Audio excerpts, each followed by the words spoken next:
Summer అంటే ముఖ్యంగా గుర్తొచ్చేది ఐస్ క్రీమ్స్ అండి. ఇప్పుడు మనం ఇంట్లోనే ఈజీగా వాటర్ మిలన్ ఐస్ క్రీమ్ ఎలా తయారు చేసుకోవాలో చూడబోతున్నాం.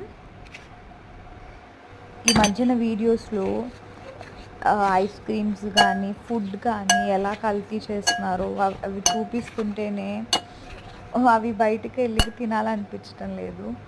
మొన్న ఈ మధ్యనే కుల్ఫీ వీడియో చూశాను ఒకటి, ఐస్ క్రీమ్స్ ఎలా తయారు చేస్తారనేది. తర్వాత ఐస్ క్రీమ్ అడిగేసరికి ఇప్పించలేకపోయాను, అందుకని ఇంట్లోనే తయారు చేస్తున్నాను ఈ ఐస్ పాప్సికల్స్. మీరు ఇలా ఈజీగా ఇంట్లో, ఒకవేళ ఐస్ ఇలా మౌల్డ్స్ లేకపోతే గ్లాసెస్లో అయినా పెట్టి ఫ్రిడ్జ్లో పెడితే ఐస్ అయిపోతుందండి.